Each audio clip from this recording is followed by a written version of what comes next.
Hey everyone, welcome back to the channel. Today we're going to take a look at the 2-2 zone, specifically the Cav Wall, and how to break it down. I have a special guest, Tufts coach Nick Jablonski, and we're really excited to get into it. We think there's a lot of interesting concepts that aren't necessarily being used yet, both in the college and club games, to kind of attack this omnipresent defense. So we hope you enjoy, and just a reminder to like and subscribe, and that if you want more videos like this one, we'll be collecting donations going forward that you can use as perks to kind of direct the conversation towards what topics you want to be seen talk about on this. Thanks so much for watching. Hope you enjoy. So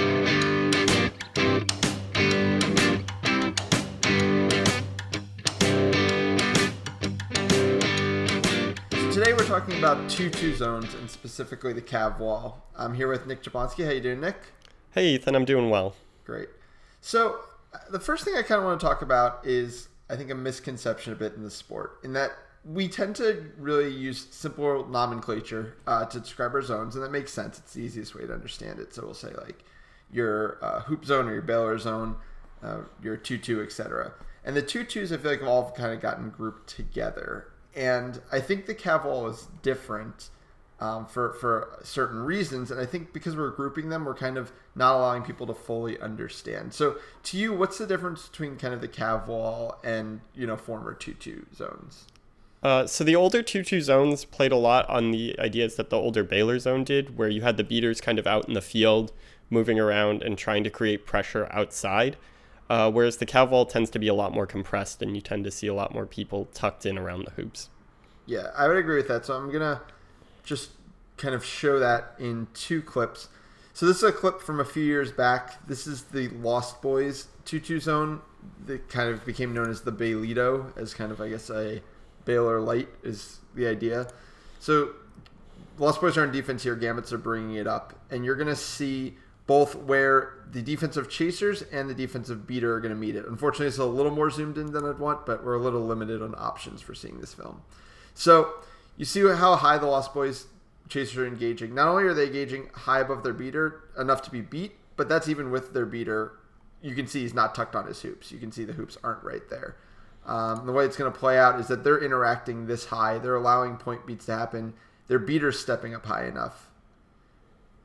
And that's allowing something like a passes to go across in a way that I don't think is really realistic against the Cav Wall. Would you agree, more or less?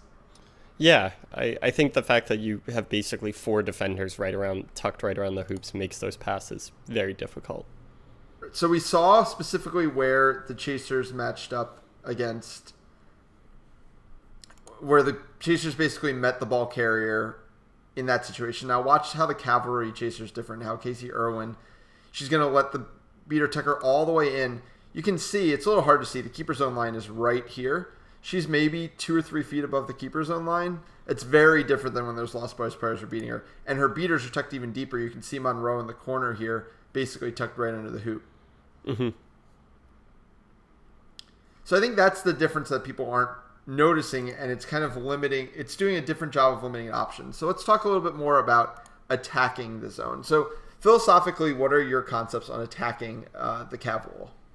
So it's a hard defense to attack because it's really, really easy to set up, and the concepts that you have to use to break it are pretty difficult.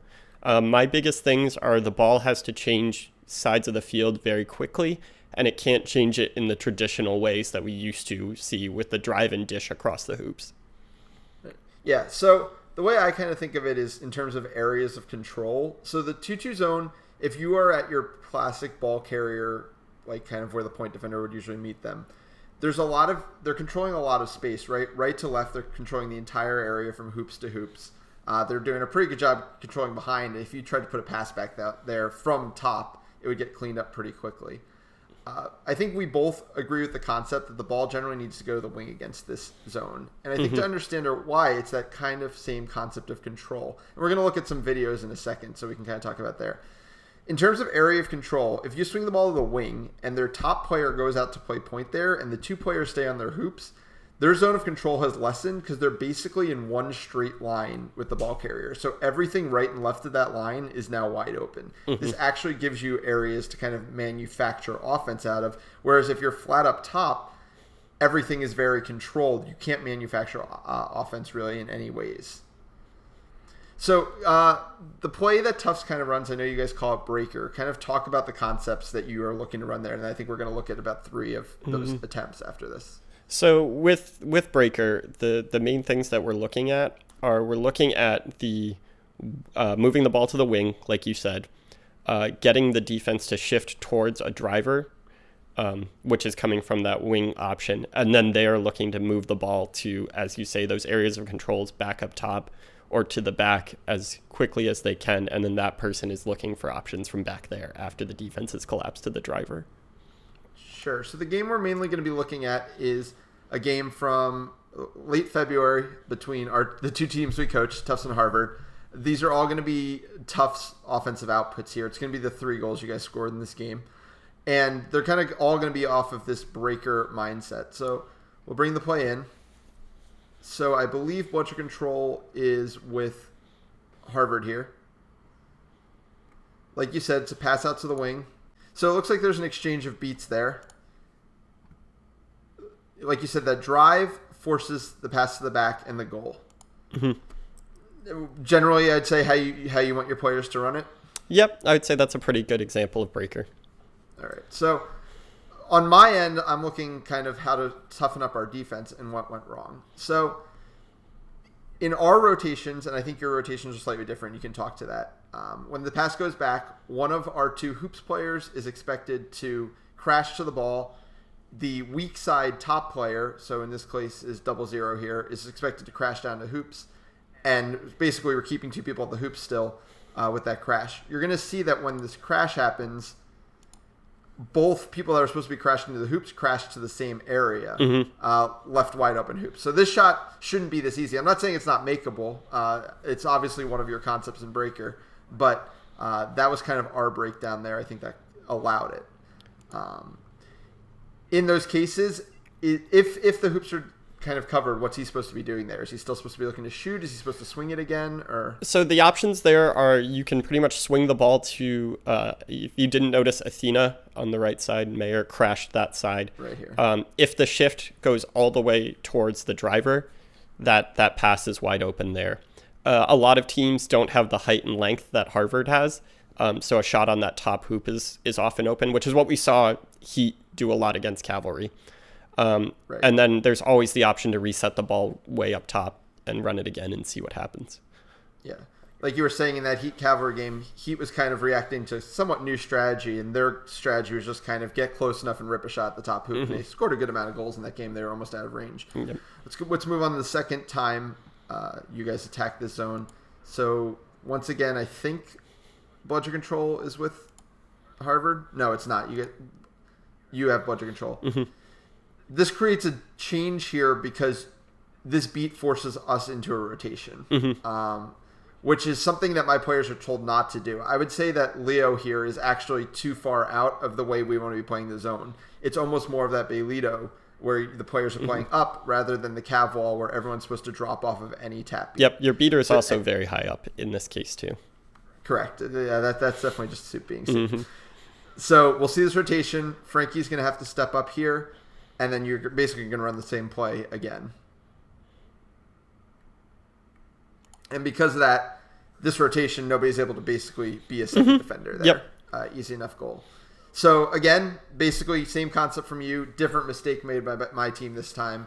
You can't be taking that beat on the wing there. There's no reason to. It's one of the reasons that we've actually moved towards having our strong side defender up top wearing the green headband so that if they're deep enough on the wing, they can't even make that tackle. Yep. With that in mind, too, the other thing that you have to notice out of that is the fact that if your beaters are engaging with our beaters, in this case, so if Tufts beaters, which engaged with Soup and Addy there, creates enough chaos that the driving lanes are open on this zone because of the fact that all of your chasers are condensed around the hoops. For sure.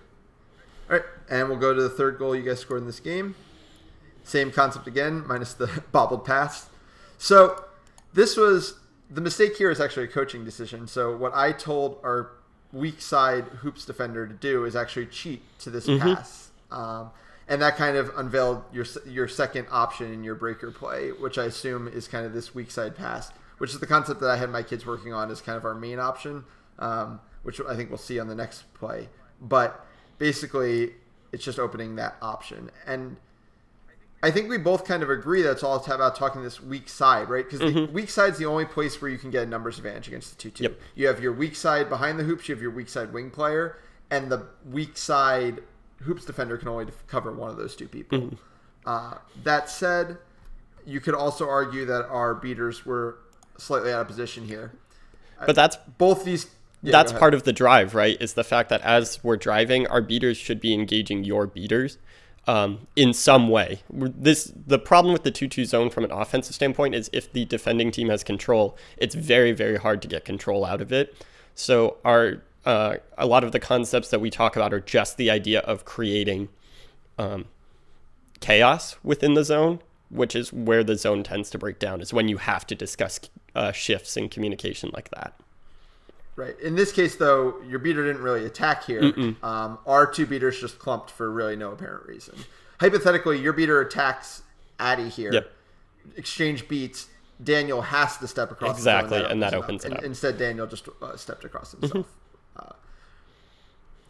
So, very, very similar concept when we try to attack your zone. So this is from regionals back in November. And basically same concept. We're going your weak side. Now, I know you are willing to play a little bit higher, kind of trusting even your weak side defenders. In this case, it breaks down, but I know that's why you run your zone slightly different than ours. I don't know if you want to talk a bit about that.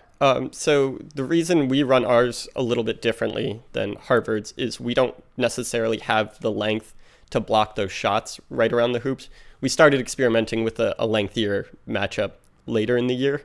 But in this specific setup, like with Sophie and Finn there, it's not the same as Leo and Felix in terms of length just around the hoops. Right. So it's predicated a lot on pressuring the person with the ball into making a bad pass rather than just picking off those shots and passes right around the hoops. Sure. So Soup, who's actually playing Quaffle right now, is the one with the ball in his hand. He's going to go around Athena right here on this wing. And once he does, we're going to look for that weak side look.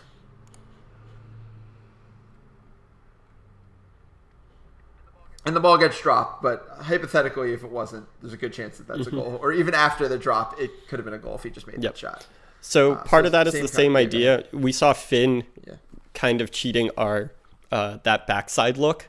The weak side pass directly from the far side is often really unreliable in this, just because there's so many bodies around the hoops that the chances it gets knocked down are pretty high. Which is why a lot of times that ball goes to the backside, is so that they can eventually look for that weak side option. Yep. So we'll see that backside pass in this next one as well. So this is from regionals, the UTSA UT game that UTSA won to break up UT's perfect season. UTSA is going to be playing the 2-2 zone. You can see that they're playing it, I'd say, higher than our 2 teams play it right here.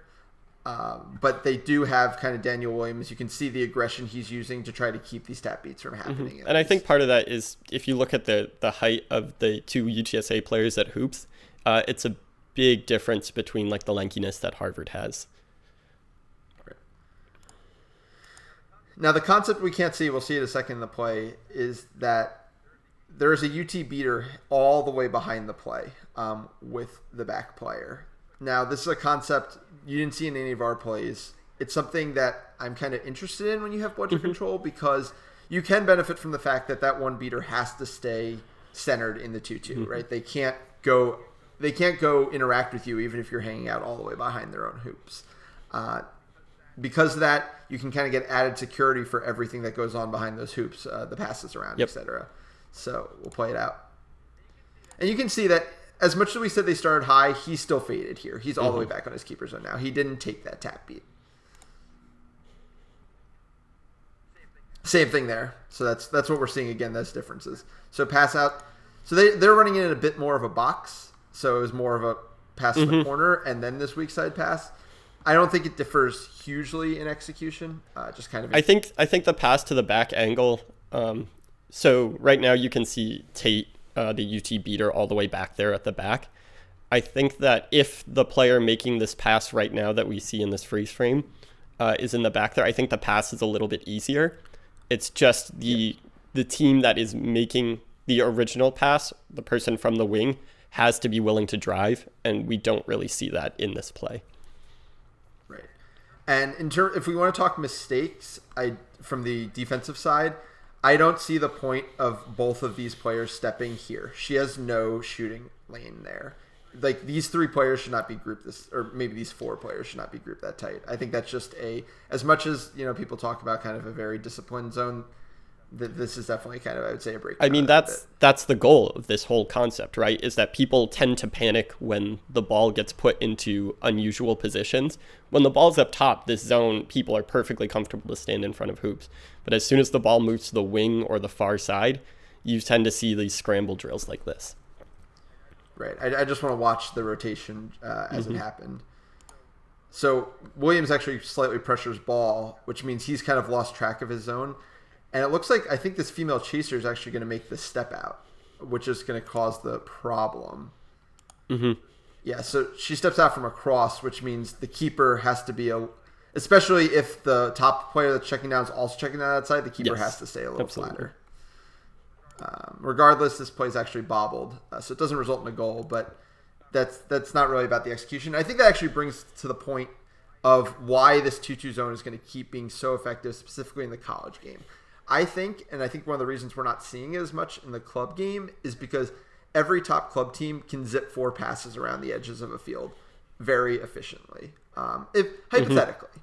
I'm not saying they're strategically going to execute it perfectly, but that you have those passing catchers. I think the average college quaffle line doesn't necessarily have those 4 passes in it. I think it's a huge, in the way Tufts runs breaker, that Athena Mayer can bring the ball down and zip it right to a wing. I think a lot of teams don't have that option, and I think that makes it a little bit different. Same with Casey Bevers making that last pass on this UT play. I think a lot of teams just also aren't willing to trust in this. We've played for the last, 5 years.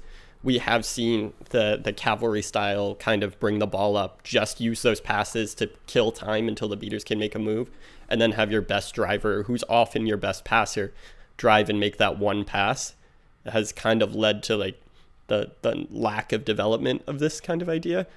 So as we see more and more of this, I expect to see, especially next year, I expect to see a lot more college teams with more confidence in this idea.